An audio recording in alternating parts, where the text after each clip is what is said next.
So this is hydrogen atom problem, part 1 of the series. So as we know, hydrogen atom is the bound state of a positively charged proton and a negatively charged electron, and these two are held together by Coulomb force. So to begin with, we have the Hamiltonian of the system written as the kinetic energy of the first particles, kinetic energy of the second particle, and the interaction term between the two. The problem of solving the hydrogen atom can be summarized in 6-7 steps. We'll go step by step. To begin with, we have to see what is the problem with this representation of the system Hamiltonian. So here, as you can see, the interaction term contains both R1 and R2, right? So it's not possible for us to separate the part for just particle 1 and to separate the part just for particle 2. If we were able to do this, this could be solved separately and this could be solved separately and would have simplified our problem. But here that is not the case. So we have to resort to a representation where this can be done. So for that, we move to the center of mass and relative part separation. Okay. So if you look at this diagram, here you can see this first particle, mass m1, second particle, mass m2. One is the proton, and this is the electron. The positions are x1, y1, z1, x2, y2, z2.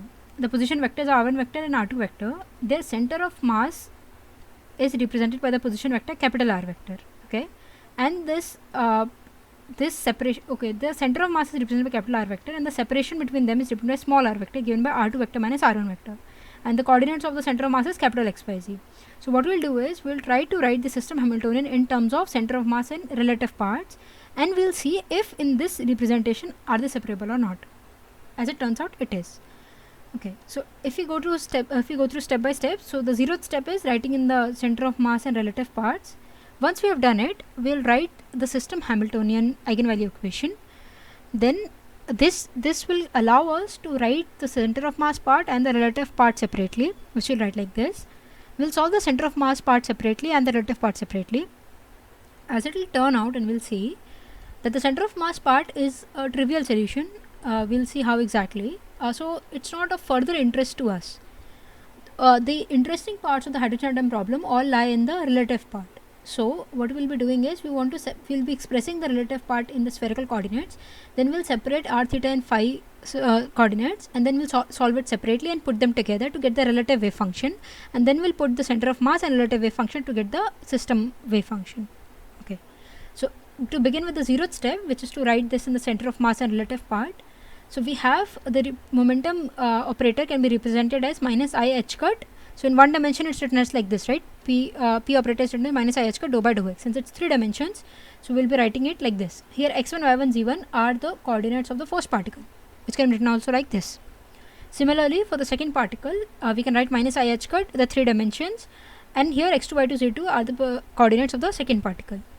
Can also be written as like this. 1 and 2, I hope it's clear. It's for first particle x1, y1, z1, second particle x2, y2, z2. Now the system Hamiltonian given as p1 square by 2m1 plus p2 square by 2m2 plus the interaction term.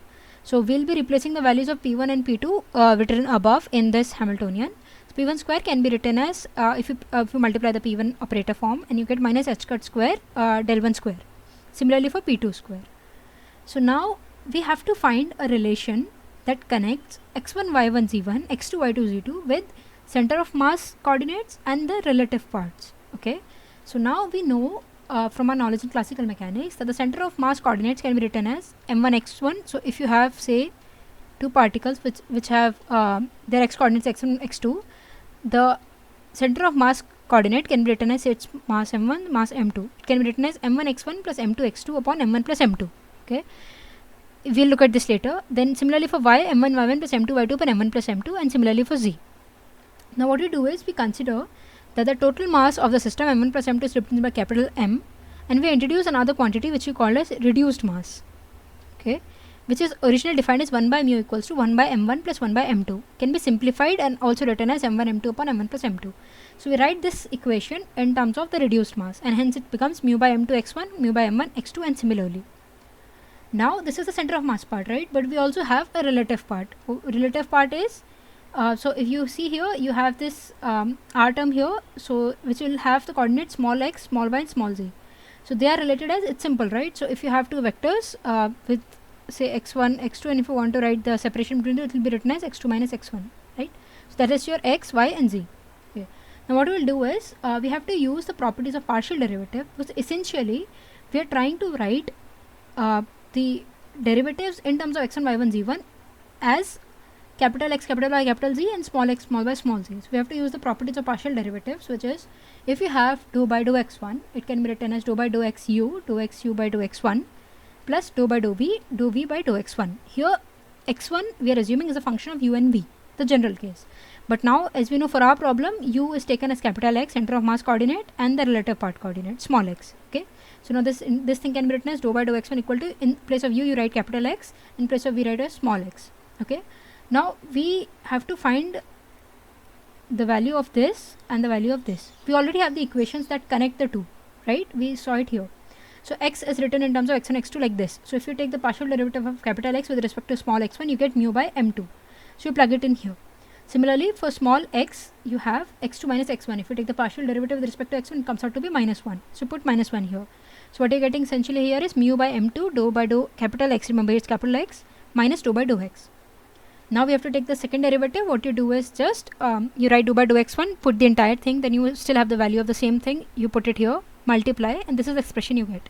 Point to be noted here is this order doesn't matter. Okay, so you can write dou 2 by dou capital X dou small x is equal to dou 2 by dou small x by dou capital X. Okay, so this can as well be written as minus 2, the common thing. Okay, and I hope this is easy to understand, that you're just multiplying the two terms. Similarly, very similar steps, you can write y1 here, just in place of capital X with capital Y, in place of small x write small y. Here this notation is just dou 2 capital Y means dou 2 by dou y square. Okay, and if I'm writing both of them here, so I'll write it as dou small y. Okay, so x1, y1, z1 is done. Now we have to do the same thing for x2, y2, and z2, right? So again you have u and v as capital X and small x. You put the values. What will change here is just this expression. Okay, because in x you had x2 here, right? So what was the coefficient? Mu by m1. Similarly here, what is the coefficient for x2 will be just 1. So you have to plug the values accordingly. So you plug the value as mu by m1, and here you write just 1. So 1 does nothing. So you just write it as dou by dou x. Remember that you are not applying this operator on this thing. Okay, it's like so it's better to not create the confusion. You write it here, okay, and you write this here, so that you see, okay, this thing is empty here, this thing is empty here, because in the left hand side, if you can see, it's not acting on anything. Okay, so it's not like you have to act this on this, so keep that in mind. So for the second derivative, you do the similar thing. You multiply both sides, and this is the expression you get. So now what you have to do here, just have to plug the values in the Hamiltonian part.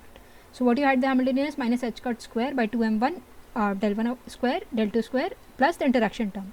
Now we'll make an assumption here that this interaction is a central force interaction. Okay, so this depends on nothing but the separation between the two, represented by small r. Okay, that is our assumption here. So now we have the value of del 1 square as dou 2 by dou x1 square plus dou 2 by dou y1 square plus dou 2 by dou z1 square. Similarly here, right? Similarly here, you just have to plug. We got the values individually for this, for this, for this. You put them here. So this is the first term, second term, third term, sum it up. Then you take the second thing. So here it will have 3 terms: first term, second term, third term. You put it all there, and you have this interaction term remaining. Now all you have to do is, you see, you have here dou x square thing, right? You have here dou x square small, and you have this, and here also you see you have similar expressions, right? Similar terms. So you have to do is you have to do necessary grouping to simplify things. So what you do is you take the common thing in a group and then see what are the remaining factors. If you take the first term, simplify it little bit, which is done here, minus h cut square by 2 mu square by m1 m2 1 by mu. You know the value of mu. Mu is given as m1 m2 upon m1 plus m2. Okay, so you put in here, and this is what you get, because m1 and m2 is taken as capital M, so you get minus h cut square by 2m. So you'll put the value here. You have this thing, and then this is direct. This is this direct 1 by mu by definition. So you have simplified the Hamiltonian part to this form. So minus h cut square by 2 capital M, these 3 terms, minus h cut square by 2 small 2 mu, these terms. This is a familiar form of the operator itself, right? Because we can write this as minus h cut del, right? If you want to take the square, we got it as this. Okay, So since you have this is nothing but the del square, right? Dou x means dou 2 by dou x square. Okay, so you have this itself. So you can write this in the familiar operator form. We're calling it a capital P, and we're calling this a small p relative. REL means relative. And then the interaction part here, as I've told, P is nothing but minus h cut del, which is the operator form.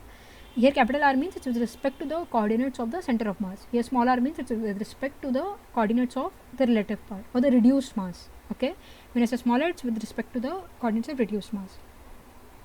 Now what you have done is we have separated the Hamiltonian into the center of mass part and the relative part. How exactly? See here, when you write this operator form, there is nothing that depends on the relative part. It's everything that depends on the center of mass part. So this is entirely the center of mass section, and here all that depends is small x small by small z. And if you see, small r is in fact the separation part, right, which is also relative because you define it like this, right? y2 minus y1 and z2 minus z1. So these two terms together take care of the relative part. So you can write it as the relative part and the center of mass part and the relative part. So you have done the 0th step, which was essentially to separate the system Hamiltonian into center of mass and relative part. So now if you further go on to simplify things, so we know that V of r is only a function of r because we assume that it's a central potential. So since the Hamiltonian is separable in two parts, we can also separate the system wave function as it's much like separation of variables. So if you have a function that depends on x comma y, it's written as f of x and f of y. But the question that comes is, what gives me the liberty to do this, right? And in what cases is this actually possible? Because in some cases this is not possible when the variables are not separable. Here, given the fact that the Hamiltonian can be separated in two parts and this interaction term is only a function of r, because you know that only allows us to separate, this will allow us to write it in such a form. So you can write the center of mass part and the relative part. If we write the eigenvalue equation of the system Hamiltonian, or system, so H system, psi system, depending on the center of mass and the reduced mass, E system, psi system. Okay, this is nothing but the eigenvalue equation. So now what we have written is H system as written as HCM plus H relative. We have obtained above, and we are so this allows us to write system as the product of center of mass and relative part. Energy remains as it is, scalar, okay, and this is written as the product again. Point to be noted here is the center of mass part contains the operator del r square. It's with respect to the coordinates of center of mass, okay, but psi relative will have no terms that contain the center of mass. So this will not act on this, it will act only on this part. Similarly, H relative will only act on psi relative, it will not act on the psi center of mass part. So you can write psi relative HCM psi CM plus psi center of mass H relative psi relative.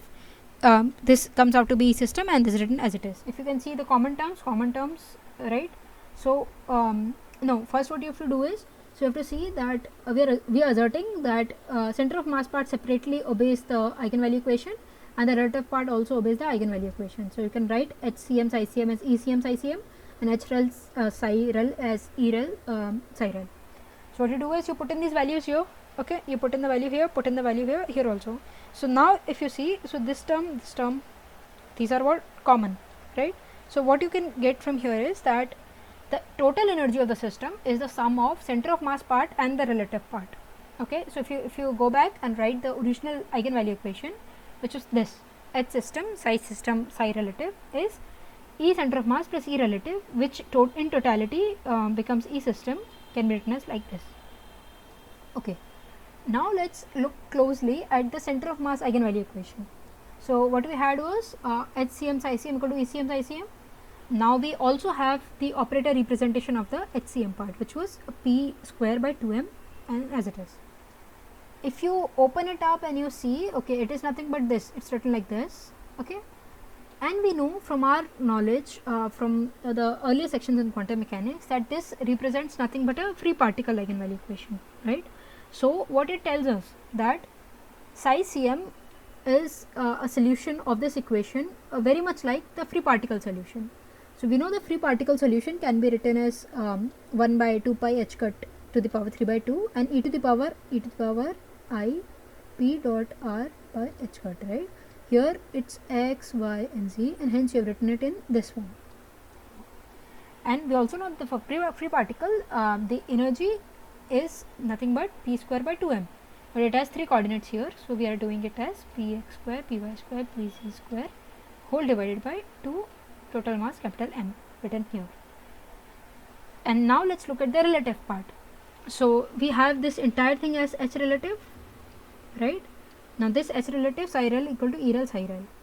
Now an important point to note here is, so for measurements of observables which are associated with the relative motion, the center of mass wave function contributes only an overall phase to the system.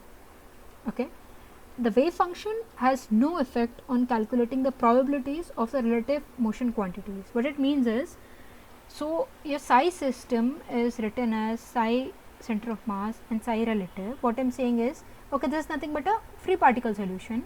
So when I write the total solution, this will contribute only an overall phase to the solution.